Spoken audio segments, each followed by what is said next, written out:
السلام علیکم ورحمۃ اللہ وبرکاتہ۔ الحمدللہ رب العالمین والصلاة والسلام علی امام الانبیاء والمرسلین۔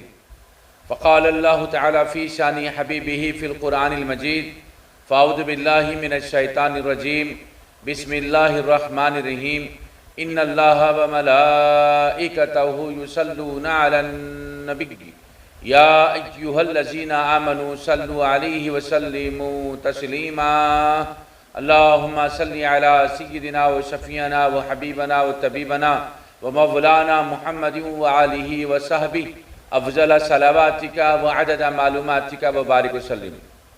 اللہ تبارک و تعالیٰ کا بے پایا شکر و احسان ہے کہ اس نے اس مہینے یعنی شعبان المعظم میں ہم کو داخل فرمایا۔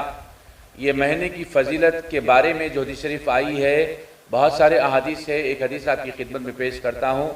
رسول پاک صلی اللہ علیہ وسلم ارشاد فرماتے ہیں، رجب اللہ کا مہینہ ہے، شعبان میرا مہینہ ہے اور رمضان المبارک میری امت کا مہینہ ہے۔ جو جس سے منسوب ہوتا ہے وہ اس کے مقام کو پہنچتا ہے، اس کی فضیلت یعنی جتنی زیادہ فضیلت ہوتی ہے وہ اس سے جڑ جاتا ہے۔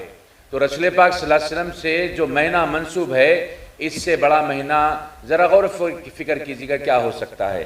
اللہ تبارک و تعالیٰ قرآن شریف میں کیا ارشاد فرماتے ہیں، قسم ہے اس روشن کتاب کی، ہم نے اسے برکت والی رات میں اتارا ہے، بے شک ہم ڈر سنانے والے ہیں، اس میں بانٹ دیا جاتا ہے ہر حکمت والا کام ہمارے پاس کے حکم سے۔ اللہ تبارک و تعالیٰ کے حکم سے کام کی تقسیم عمل میں لانے والی جو شب ہے وہ شعبان المبارک کی درمیانی شب یعنی 14 تاریخ کے دن 15ویں شب جو آتی ہے اس میں یہ کام ہوتا ہے۔ اس کے بارے میں رسول پاک صلی اللہ علیہ وسلم ارشاد فرماتے ہیں کہ اللہ تبارک و تعالیٰ بنی کلب کے بکریوں کے بالوں کے برابر میری امت پہ رحمتیں شب برات میں نازل کرتا ہے۔ شب برات میں اس کے علاوہ اور ایک روایت آئی ہے کہ بنی کلب کے بکریوں کے بالوں کے برابر جو لوگ جہنم میں ہیں ان کو جہنم سے چھٹکارا دیتا ہے یعنی نجات دیتا ہے۔ یہ رات کے مختلف نام ہیں، اسے لیلۃ البرات بھی کہتے ہیں، لیلۃ النجات بھی کہتے ہیں، شب برات بھی کہتے ہیں۔ اللہ تبارک و تعالیٰ اس رات میں رحمتوں اور مغفرتوں کی بارش کرتا ہے۔ حد یہ ہے، ایک حدیث شریف میں آیا ہے، اللہ کے رسول صلی اللہ علیہ وسلم ارشاد فرماتے ہیں، اللہ تبارک و تعالیٰ آسمانی دنیا پر جلوہ گر ہوتا ہے اور سوال کرتا ہے۔